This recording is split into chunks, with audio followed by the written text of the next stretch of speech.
Alright, now let's start with our next chapter, chapter number 13, Excretion and Homeostasis. Our key learning objectives in this chapter will include understanding main excretory products in humans, explore homeostasis mechanism, examine kidney role in waste excretion, analyze negative feedback in physiological regulation. First, we will start with bird excretion, unique adaptations. Urine characteristics include excreted as white paste, not liquid. Evolutionary adaptations for egg-dwelling embryos. Conserves water through concentrated waste. Energy trade-off, more energy required to produce paste-like urine. Let's talk about blood glucose regulation. This includes negative feedback mechanism. Set point concepts here are normal blood glucose range from 0.8 to 1.1 mg per centimeter cube, approximately 4 gram of glucose circulating in 5 dm cube of blood. Next we have hormonal regulations. Now here we have insulin taking part in hormonal regulation. Insulin is secreted when blood glucose is high, causes liver to absorb glucose, break down glucose in respiration, convert glucose to glycogen for storage. Now next we have in hormonal regulation glucagon. It is secreted when blood glucose is low. It triggers liver to break down glycogen, release glucose into bloodstream. Now let's talk about negative feedback characteristics. It includes some components. For example, the first one is set point. It is normal level. Number second is measuring device tracking level. Third is triggered corrective actions. Time lag consideration, not instantaneous regulation. Blood glucose fluctuates around set points. Now let's have an overview of diabetes. Type 1 diabetes characteristics includes insulin producing cells are destroyed. Likely autoimmune response typically develops in childhood. Physiological impacts includes uncontrolled blood sugar glucose. Some symptoms are dry mouth, blurred vision, increased thirst, elevated heart breathing rates. Management strategies, monitoring techniques, regular blood glucose sensor checks, urine glucose testing, careful carbohydrate intake management. Treatment approaches includes insulin injectors, rapid acting insulin before and after meals, long acting background insulin. Some key diagnostic tools include blood glucose monitoring. The tools are blood glucose sensor. Its function is that it directs blood measurement. Advantages: precise, immediate results. Next we have urine dipstick. The function is that it indirect glucose detection. Advantages: it's simple, quick screening. Now let's talk about homeostasis and temperature regulation. Temperature regulation mechanisms.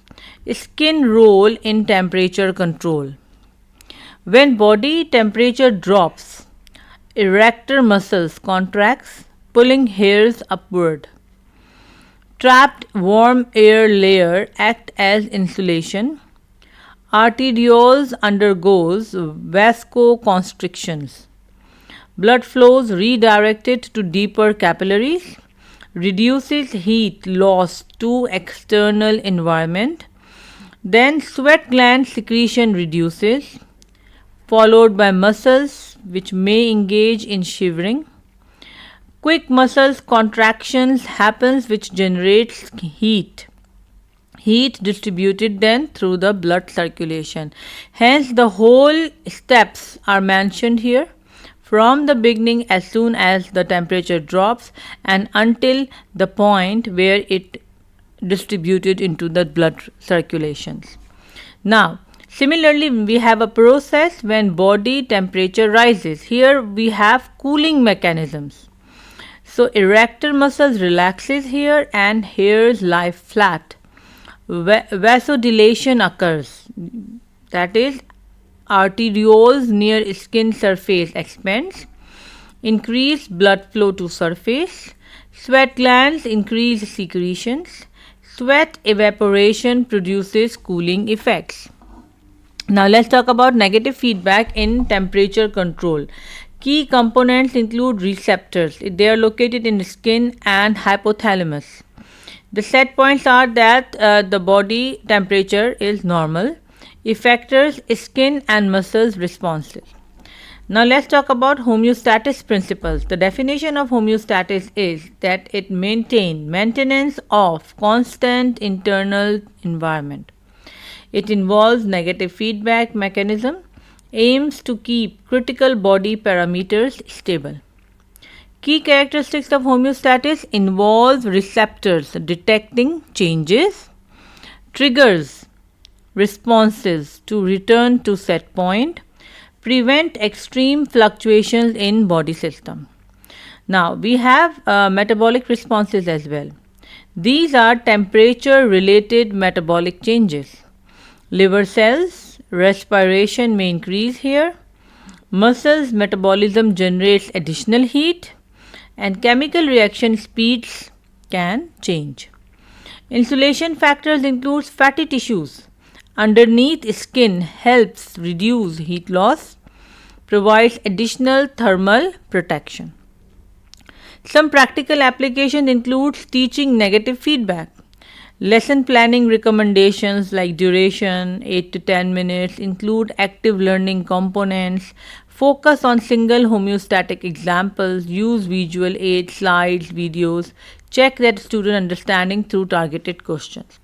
We have now physiological adaptations, different responses for varying environmental conditions, evolutionary significance of homeostasis mechanism. Now let's talk about urea production and kidney function. So urea formation process, protein breakdown pathway, origin, excess protein and amino acids in diet. Digestive process will be that the enzymes break down protein into amino acids. Amino acid then be absorbed via the blood capillaries in ileum. From there it is transported to liver through hepatic portal vein. Now deamination mechanism in purpose is efficiently process excess amino acids, called as deamination mechanism. Key steps include liver enzymes split amino acid molecules, energy containing part converted to carbohydrates, nitrogen containing component transformed into urea. The goal is prevent wasteful excretion of energy rich compounds. Kidney anatomy and structure. Kidney components main regions are cortex, medulla. Associated structures include ureter, tube carrying urine to bladder, nephrons, thousands of tiny tubules. Nephron characteristics. Location spans cortex and medulla, blood supply, renal artery, renal vein and glomerular capillaries. Now we have urine formation process. It starts with filtration mechanism. First we need to know what is the filtration site. So it is glomerulus. What are the filtrable molecules? It includes water, urea, glucose, ions. Next we need to know what are the blocked molecules here. So large molecules and the blood cells. Let's talk about toxicity and excretion. Urea management. Toxicity. Excessive urea in blood causes illness. Removal process, dissolved in blood plasma, transported to kidneys and excreted through urine. Now let's discuss kidney functions and homeostasis. Nephron structure and function, scanning electron microscope SEM observation. Let's say magnification is times 3300. The key features includes outer edge of nephron, close proximity to blood capillaries, visible internal cellular structure. Urine formation process includes filtration efficiency. Kidneys filter approximately 170 dm cube of water daily. Only 1.5 dm cube of urine produced. Over 99% of water is reabsorbed. Now let's talk about urine concentration indicators. Hydration status: dilute urine, pale color, indicates excessive water. Concentrated urine, dark color, indicates water deficits. Now, homeostasis fundamentals that we have to keep in our mind includes its definition, which is maintaining internal environment, constant body temperature at around 37 degrees centigrade, stable water quantity, consistent glucose concentration, and its importance: enables optimal cellular function, protects enzymes performance, prevents cellular damage from osmotic stress. Blood glucose regulation. Here we have pancreatic role, dual gland function, produces pancreatic juice also, and it contains hormone producing islet cells. Hormone interactions: insulin lowers blood glucose, triggers glucose storage as glycogen, activated after high glucose intake. After insulin we have glucagon, raises blood glucose, breaks down glycogen to glucose, activated during low blood glucose. Glucose concentration ranges is the normal range from 0.8 to 1.1 mg per centimeter cube of blood, approximately 1 g of glucose circulating in 5 dm cube of blood. Now we have some regulatory mechanism which includes negative feedback system. Key considerations here is brain cells critically dependent on glucose. Excessive glucose can cause cellular water loss. Precise hormonal balance maintains homeostasis. Cellular protection strategies includes preventing glucose fluctuations, ensure consistent energy supply, and to maintain optimal metabolic conditions.